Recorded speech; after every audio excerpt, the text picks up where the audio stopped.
ago, on Monday. And see, this is partial skull that's washing out, and the fossils, the bone, as it washes out, it breaks up. The rest of it's still out there. We have to plaster it up. It's black bone. So a lot of the paleontologists they have to know a lot about geology to know the difference, right? So those go together pretty much. Yeah, I think paleontology can best be summed up as a combination of biology and geology. Yeah, that's true. Okay. Some paleontologists are more geologists, and some paleontologists are more biologists. Some paleontologists never go out and collect fossils. They just work on fossils that are in museums. Okay. Here we go out and collect. We work on rocks. So I'm a geologist. That specializes in building fossils. But I don't study elephants, except for barstools. Barstool elephants. So, you know, I don't, this is stuff from our collection. Yes? That is a plate of a Stegosaurus. We're gonna close the museum May 1st. It'll be closed for 5 months. We're gonna renovate the whole upstairs. So we've got some stuff we're getting ready. That's gonna go on display. This is a cast of the skull of Diabloceratops, new type of ceratopsian dinosaur. It's a cast. This is a cast of a Pachycephalosaurus dinosaur that's gonna go on display. So we're getting the displays ready. You notice how empty it is upstairs? Yeah. It's because we gotta clear it all out one weekend. Those are actual fossils, I think? This is a cast. Okay, cats, okay. The original was found about 3 years ago in Utah, and the original people, so we trade stuff all the time, so they let us have a copy. Oh, okay. Once this is published, we'll probably make copies of this and send them to other museums. Oh, okay. This is in review right now. So people share stuff all the time. That was actually purchased through a company. You can actually buy casts of things. Really? It's expensive. Lord knows I have. Yeah. Yeah. Come on. So we prep the fossils here too. Smile, you're on a crappy webcast. So how long have you been director here? 20 years. Long time. And then Here before? this little mastodon skull or jaw here, where's that found? I don't know. You're welcome. Thank you. This little jaw here. Oklahoma. Oklahoma, wow. It's Pliocene, so it's pretty young. This is from. This is a See, there's no data on this. mastodon tusk. These are donated fossils. The importance of collateral data. Yeah, these are purchased And right. then I imagine this, Oh, it says $200. So the guy donated his private collection to us. and then this walrus tusk, I imagine, was dredged off the coast. That was donated by an alum. And let's see what it says. It's a fossil. Doesn't say the origin. It's donated by an alum. Yeah. So a lot of fossils from private collections don't have much. 'Cause a lot of walrus fossils I've seen are usually their Pleistocene age that are found in like fishing nets from like off the coast, especially over on the East Coast. Yeah, this is Pleistocene. That's one of too, his so there's- teeth. Very likely. Yeah. All right, thank you. You're welcome. All right, here we are back in the Hall of Footprints. This is a big old skeleton of a creature called Amphicyon, also known as a bear dog.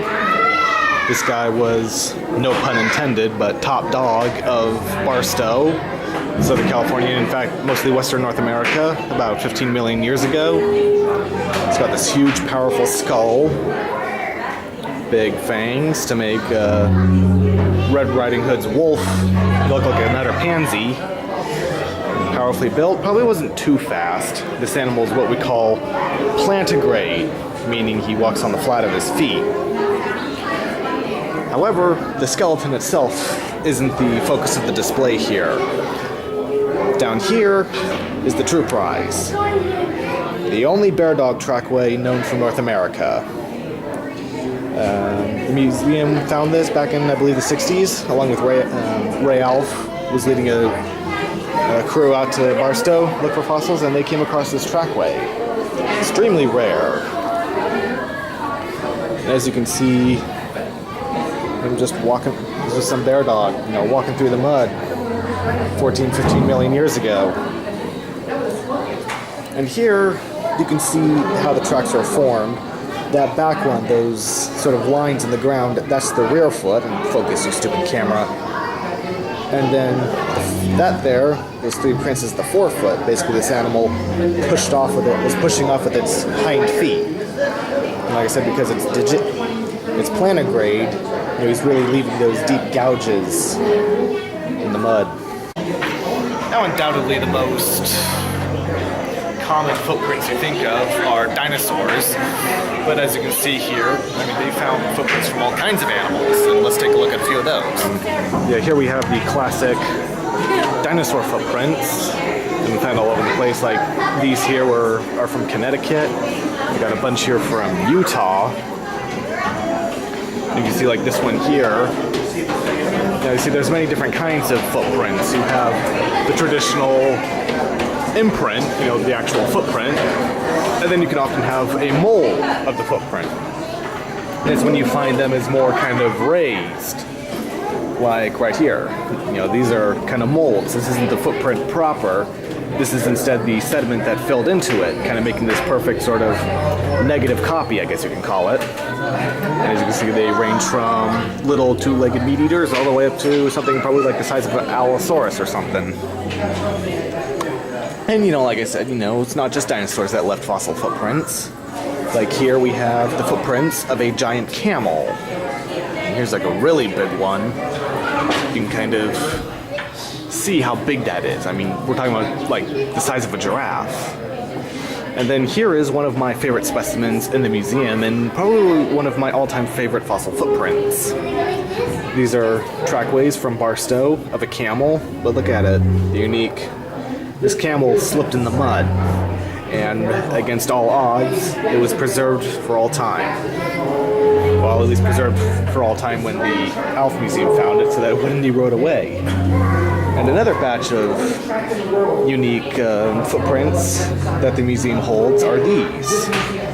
These are trackways of creodonts, which are primitive carnivores from the Eocene and Oligocene epochs.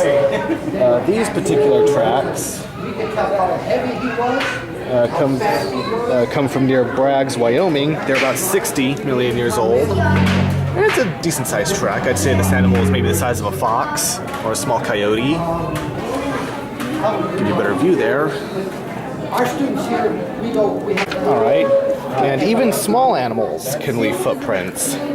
These here are 250 million year old scorpion tracks from Seligman, Arizona.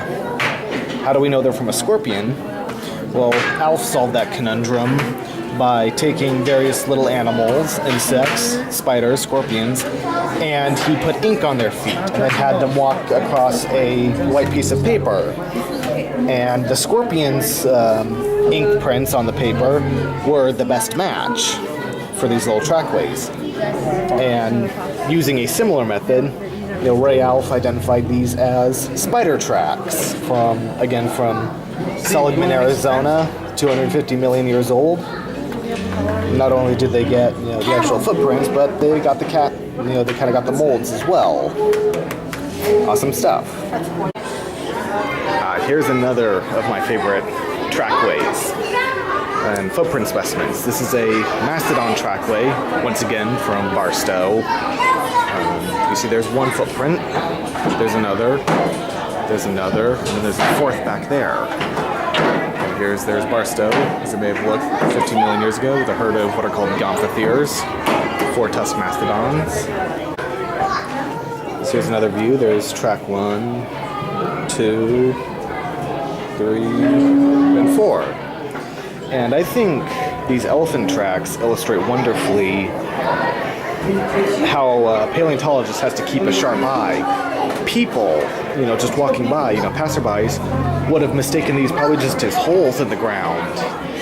Probably like excavated by a critter or by someone for whatever reason. To a paleontologist, they can recognize these as animal footprints, because they studied other footprints, and also because they can look for that pattern. 4 of these holes in sequence in a way that's consistent with, elephants, other animals, indicates that this is biological made. And yeah, sorry, I'm doing this on the fly.